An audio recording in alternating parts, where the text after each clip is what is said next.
Well, New Jersey State Climatologist Dr. Dave Robinson. We are in a different virtual space, but we are back with our monthly weather roundups.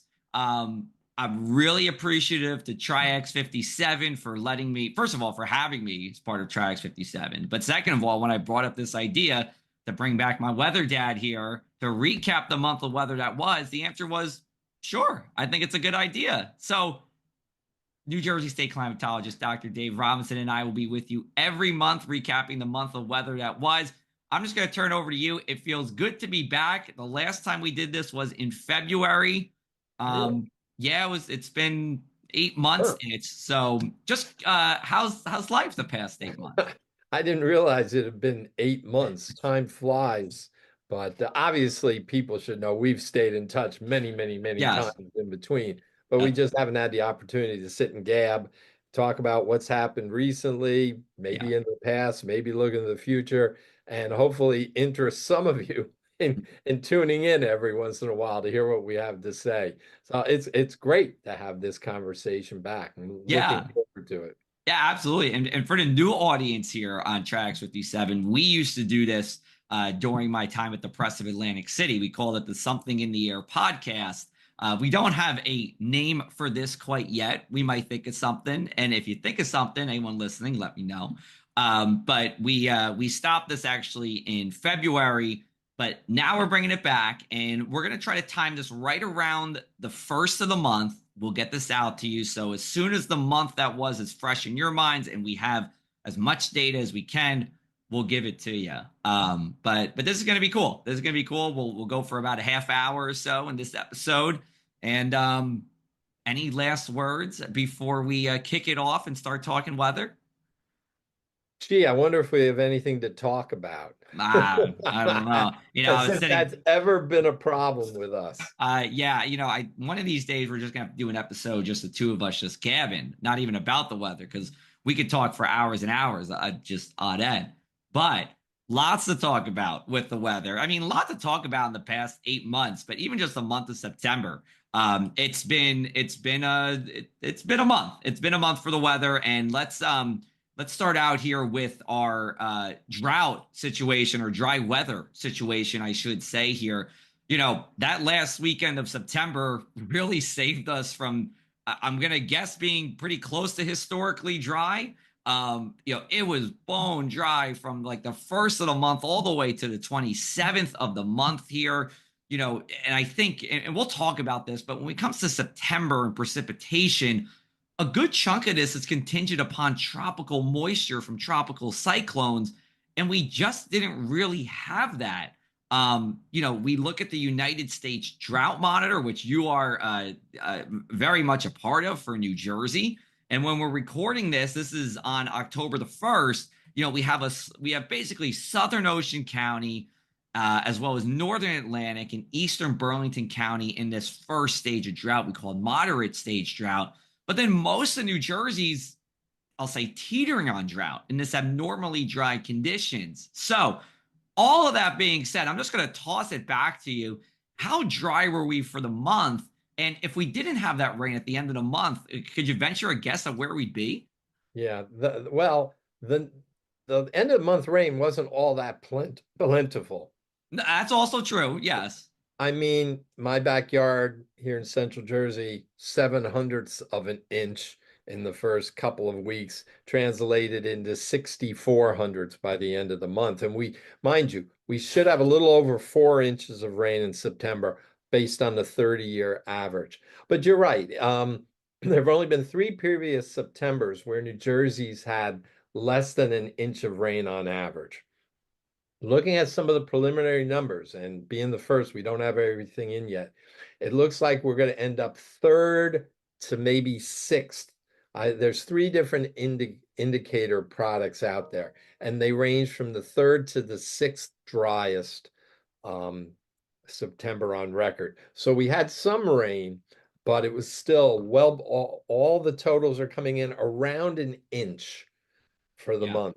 So Yeah. it's going to be close to that. And, you're right, though. Without that last week, It would have maybe it probably wouldn't have been first. I don't have it was in 1941. I think it was 0.24 inches of rain for the month, and I think we had already slightly eclipsed that.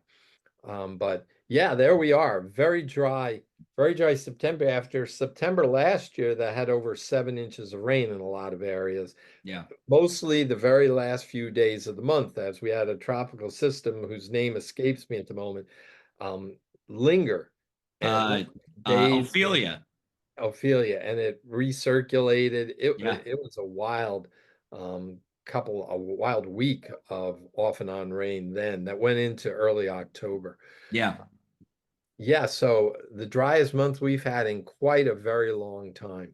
Yeah, I just want to throw out some specific numbers. So we look at the Long Branch Oakhurst Cooperative Station, and up until the 28th, we had 0.34 inches of rain there. Now, they actually did see over an inch on the 29th, but you go to Atlantic City International Airport, and before the 27th, again, we're talking about it was zero point 0.1 inches, a tenth of an inch of rain. And for the month, ACY Airport ended up at 0.56.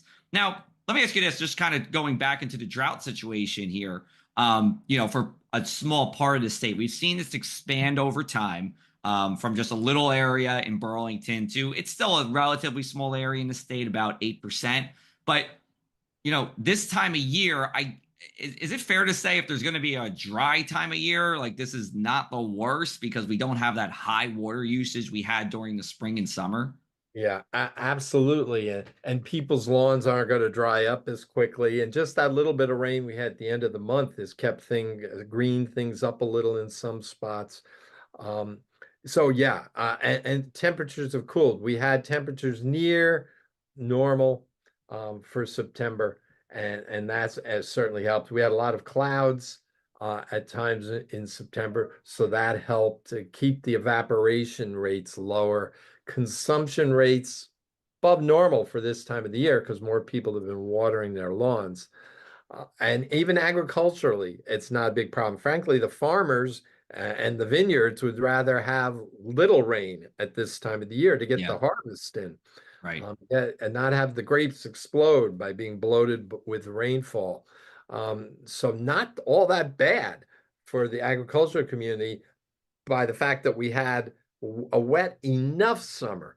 Remember, early June, July were below average. The Yeah. first 10 days of August, we had over an August worth of rainfall. That was the real saving grace that allowed things to go. But with this dryness over the last 6 weeks or so, I can't recall the last time so many trees had begun to turn and drop leaves at the Yeah. end of September. And not just brown, totally brittle leaves, but some color to them. So kind of dry enough that some of the trees were starting to shut down earlier, but not so dry that they weren't producing something in the way of color.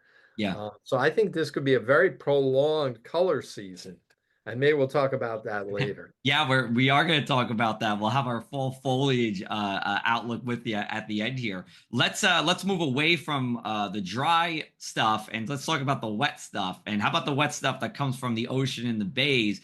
The coastal flooding. It was like the Energizer Bunny. It just kept going and going and going and going. Atlantic City had 10 straight days of tidal flooding here. Some parts of the Barnegat Bay, we're recording this on October the 1st. Some parts still have had flooding since the beginning of the month. Granted, it's been minor flood stage, but still some flooding in the beginning of the month. It was just a super long duration of tidal flooding. And, another thing too, it didn't come with really any rain here. And just another indication and another, I guess, way for us to say you don't need rain for tidal flooding. But it was a pretty incredible stretch, especially without any nor'easter, bringing that rain or snow or whatever. Yeah, I mean, this is such a unique month. I was looking at our weather network, the Rutgers, New Jersey weather network, where we've got 69 anemometers measuring wind speed and direction all over the state. And since the 11th of September, the prevailing wind direction for every day had an easterly component to it, meaning winds were coming in from the northeast into here, the east onto shore, the southeast, but no days with westerly, northwesterly, southwesterly. And for those who know your weather and climate, we live in the middle latitudes, which are the westerly winds predominate. Remember, it's the direction the wind comes from in the term. For ocean currents, it's the direction the currents are headed. But in the atmosphere, we normally have a southwest to northwest prevailing component. So you have to go down into the subtropics with the trade winds to get easterly winds. But what's really interesting about that, it's been based on high pressure to our north and northeast, and the clockwise circulation around that has brought the easterly component to the winds, but it's also prevented moisture from the south from heading up this way. Now, some people may say, well, when you got high to your north, you get really cool temperatures. That's more so in the spring with what we call backdoor cold fronts. Here, the oceans are about at their just past their warmest part of the year. So they brought in moderate temperatures. So here you had moderate temperatures, you had a blocking high, you had onshore flow for the most part. Yep. So you had dry conditions, temperate conditions, and all of that coastal flooding, Yeah. but nothing extreme. And mind you, a little of that's aggravated by our rising sea level, this sunny Yeah. day flooding. But it was more than that this month. It was that I can't remember. I mean, I have to go through the records, and these aren't monumental things, but I just can't remember a 3-week period with persistent easterly winds. Did we talk about the full moon too? That was on the 17th of September. And that was a big full moon, as I Yeah, that was a remember. super moon Yeah. that we had, the super moon and the harvest moon. That's what we could just call that September full moon. Yeah. Do you think this will be on your top 10 weather events of 2024? 3 weeks of coastal flooding? I don't know.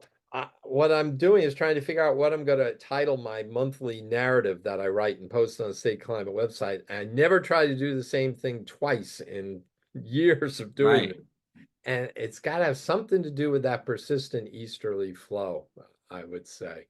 Um, if it had been the driest on record, it would have been something like that.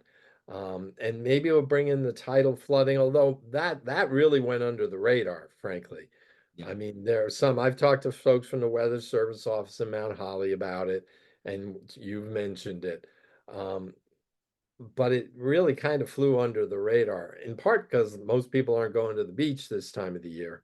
Yeah, I mean it's as simple as Or- that, and not to toot our own triax horn, but that's why we're covering the shore year round from Sandy Hook to Cape May to talk about these things because there are people who do live at the shore, of course. Some of you who are watching this year round. So, but you're right. I mean, not as many people at the shore, of course, this time of the year. So it's just like you said, kind of flew under the radar. Isn't this is the shore resident summer, isn't it? With Yes, everybody local else is going summer. away, and Yes. absolutely take advantage of that. But this month didn't really help in that account. There was fog on occasion Yeah. along the coast. It wasn't the best situation for a coastal September, except Uh, it didn't rain much until the last couple of days, and that was up along the northern part of the yeah. coast.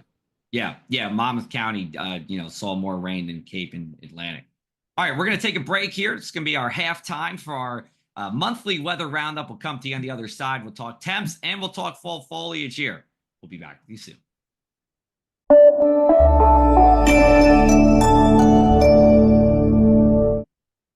And we are back for the second half of our September monthly weather roundup. Join with me, as you will see every month from here on out, New Jersey State Climatologist Dr. Dave Robinson. Also, my birthday buddy, May 13th. We're far away from our birthdays, respectively, but it's always That's a all party right. when we're here together. That's all right. That's that. Yeah. Yes. That's all right. Yes. Understood. Understood. Um, let's talk about temperatures this month. To me, it seemed like we were pretty seasonable. Is that what you had? Yeah, pretty much. You look at the 30-year mean, it's going to be very close to the 1991 to 2020 mean, within a couple tenths. If you rank it over the last 130 Septembers in New Jersey, given that New Jersey is getting warmer, it's still going to end up around 40th, that part, just between the first and second, third, if you will, ranked for warmth. So nothing too dramatic, nothing that got too very hot.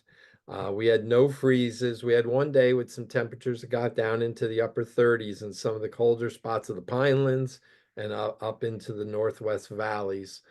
Um, yeah, and it has to do with this persistent easterly flow. When you've got winds coming off the ocean, they tend to moderate things. You don't have excesses on the cold or the warm side. So there we are, along the coast in particular, but even inland this month, there wasn't much to write home about. Yeah, it was sometimes no news is good news, and that's where we were on the temperature front. Let's just talk about ocean temps real quick because we haven't done this in 8 months. It was pretty darn cold, the ocean through July, temperatures in the 50s, and but we've actually stayed pretty steady in the 70s throughout the month of September. We didn't have a lot of upwelling. I think upwelling was the story of the summer for two-thirds of it. The first Um, 2/3, yeah. yeah.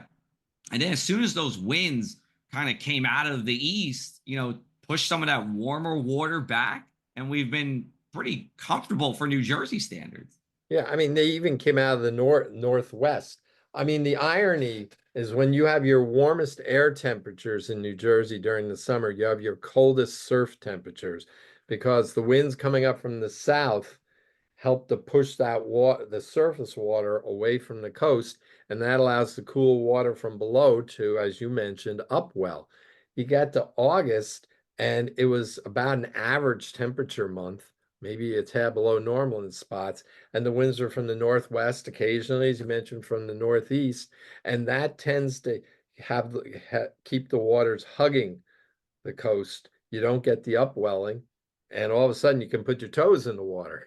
That's what it comes down to. Yeah. Yeah. And even our, the bays have been staying warm as well. Bays usually will stay warm regardless. But just Yeah. going over the summer, you're making me think there were a couple of nights where it was super foggy at the shore because of that upwelling, or because Yes. of the interaction of the more moist air, very humid, warm air going over that colder body of water. Yep. That air condenses, creates fog. I remember my sister was in Brigantine one night and sent me this. She's like, "This is crazy." I was like, "Yeah, you couldn't even see out there." So we did have some really foggy nights over the summer, thanks to that upwelling that we had. Yeah. Well, I mean, you can look to the west coast of the US and San Francisco Bay and the Golden Gate. Yeah, There you have warm air coming off the land, and you have the cool California current coming down the west coast, and that's a very foggy area. So something analogous to that along the right. Jersey Shore during that early mid part of summer. All we needed were those palm trees that they have in, California coast. Then we would have been good. Actually, I Well, just, well, I've been down to Jersey. There's palm trees down there. hmm, They just don't winter yeah, along the Jersey Shore. Let's just say. imported palm trees. Yeah, Import. yeah. It's funny. I ride my bike in Seabright, or through Seabright, I should say, in Monmouth County, and there's this one house that just has like a bunch, like on the seawall, they have a palm tree right there, and I'm like, that's pretty nice. Like now, and maybe if it can hold on to like November before it dies, it could be a sign of the summer that was.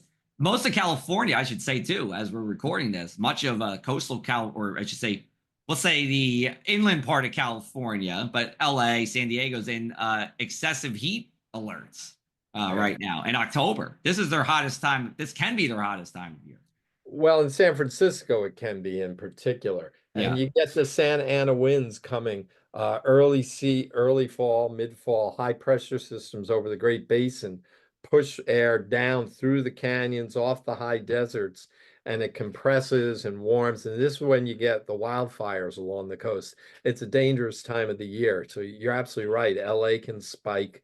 And San Francisco does simply because the waters have finally gotten warmer. I Yeah. think on actually long-term average, San Francisco at the airport, September's their warmest month of the year. I think you're right. Yeah. Yeah. Just So, because of the war. but in LA, it's a different type of thing with these Santa Ana winds. So we have to keep an eye on that. But inland, Phoenix hit 117 a couple days ago for their all-time high temperature for September. And it Yeah. was near the end of the month. I Yeah. mean, it's crazy. Yeah. The heat, and we've always seen more of it, and we will continue to see more of it as well.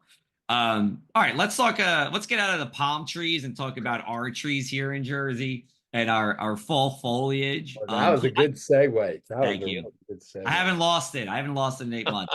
So, so I did a video with the New Jersey Forest Service, and we talked about fall foliage. And you kind of said it. A prolonged season, because already we've been seeing it for weeks. Some Yeah. fall foliage on these trees, and people said, "Is this early?" And yeah, we're actually. It looks to what the Forest Service said, and you can agree or disagree, but this actually looks to be an on average earlier season for us than our typical late October, early November peak along the Jersey Shore and in parts of the Pine Barrens. Yeah, I mean, it's a tough call because some trees are sensitive to changing temperatures or precip. Some are just sensitive to photosensitive, and it doesn't much matter except maybe cloud cover, but it's just the changing the shorter days. So it's really a mix depending on what deciduous foliage you're talking about. But I think we were like 2 weeks ahead with some. Yeah, And again, as I mentioned, it wasn't the ugly type I've seen in some drought summers where south-facing slopes up in the highlands just turned brown in August. But it was just early, and still some color, but there's still a long way to go. But I think we'll probably have peak earlier. But it's that prolonged period I mentioned earlier, you talked yeah, to the Forest Service about. I just think we're going to see color for a long time. And if October warms up, it could, the trees that turn last could be delayed. Uh, right. we'll have to see, but it's gotten off to a strange start. Do you think the dry September is going to make colors brighter or duller? I think they'll ultimately would make it duller. Duller. Okay. So a We're long for, and duller season, we could say. yeah, I mean, we had the rains in early August, so the deep-rooted trees could tap that moisture well into the fall.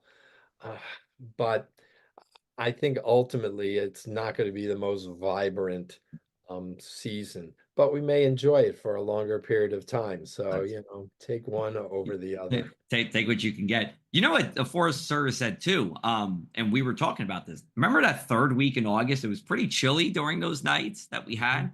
That, Mike Zoldis from the Forest Service said that actually helped to spark some of this early change, because that was, I'm looking at these low temperatures at ACY Airport, August 20th, 54, August 21st, 50, 50 on the 22nd, you Yeah, know, and it was in the 40s in parts of the Pine Barrens at times.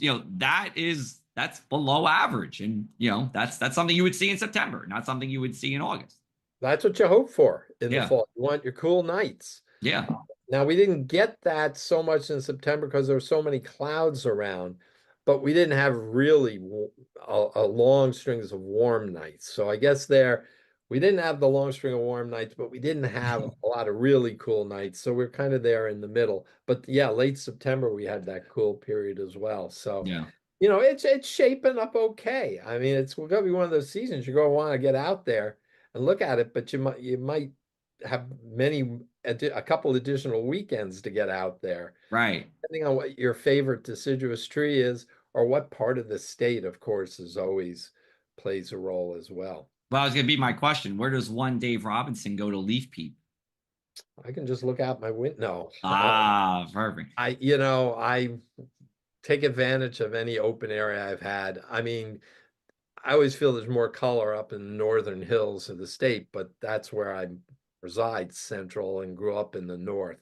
Right, The pinelands we know are not just pines. right. There can be some beautiful color down there. So I just take advantage anywhere you can be. Not under, I always say you don't want to be underneath the trees. You want to be away either at height elevation or across a field. Right. Look at them. And don't forget the lower foliage in the fields can have beautiful colors this time of the year too. Yeah. So Yeah. I guess I'm giving a PR a promo for all the state in their different types of color. Another thing I thought was interesting this year, crepe myrtles have become more and more common, even as you move north in the state. And they bloom for a long period of time. But it seems like the ones outside of my yard have been blooming forever this year. They were blooming in early August, and I can still actually look out my window here, and I'm on the second floor. I'm working at home today from my study, and there's still some blooms on them. So Yeah. that season seems to have been longer than Been a weird couple of weeks, that's for sure. All right. Well, it's listen, we did it. it's always fun to talk about these things. It is. And we And even have and 2 minutes left. So I'll turn it over to you. Tell well, us what's going on with the climate off. let me turn over for one of those minutes to where I was last week. The Okay. National Centers for Environmental Information, the climate data hub of the US, the globe for that matter, is in Asheville, North Carolina. And I was down there last week. I was very fortunate to get a plane out on Wednesday evening, delayed as it was because the first influx of flooding rains had begun and delayed my departure. But they have gotten crushed with their worst flood on record, breaking records set in 1916. And so my heart and thoughts, I've lived down there for a year. I have many friends there. I visited it dozens of times. So it's been a tough week trying to reconnect with friends and stuff. So I want to keep them in our thoughts, and as Yeah. well as folks in Georgia and down in Florida. We really lucked out here in New Jersey. So that being said, thoughts and prayers for them. Absolutely. Here in Jersey, Weather Network keeps going. We've added a station in the Pygmy Pine section of the Pinelands, our 69th station, Nice. Woodland Township. We've got a couple more coming up. Just approved this morning to upgrade our station at Walpack, the coldest valley station in the state, upgraded to a better data logger and some better instruments. Yeah. So things are still running well. And I invite everyone to visit our WeatherNet and check in with the State Climate website. Perfect. Well, Oh, and Cocoa yeah, Rods. We can't forget our Cocoa Rods we friend. can't. You got 30 seconds for Coco Ross if you want to go Cocoa for it. Rods, really, for those who are listening for the first time, it's a volunteer precipitation observing group. It's just COCORAHS.org, or go to the state climate website and you can click on it. It's a national citizen science program. You measure rain and snow, report it online on a daily basis, and be part of our family in Yeah. Jersey. It's a national program, but we have over 300 observers active in New Jersey, managed through the State Climate Office, and promoted by you, Joe, over the Yeah. years, and many others. And really invite you to help us keep our pulse, not only on how much rain has fallen, but in this past month, it was the old be a hero, report your zeros. Uh, And that's is that that. did you make that up? Did you go to Coco No, Ross and I'm HQ? glad I didn't, frankly. I'm glad I didn't.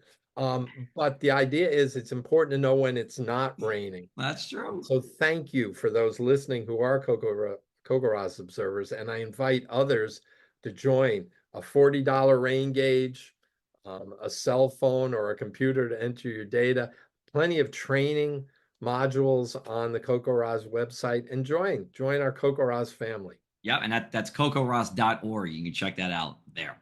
All right, so we just wrapped up the month of September at the Jersey Shore. Dr. Dave Robinson, thanks for really joining me again here at this. I'm Great. glad I called. You said yes, and we did it.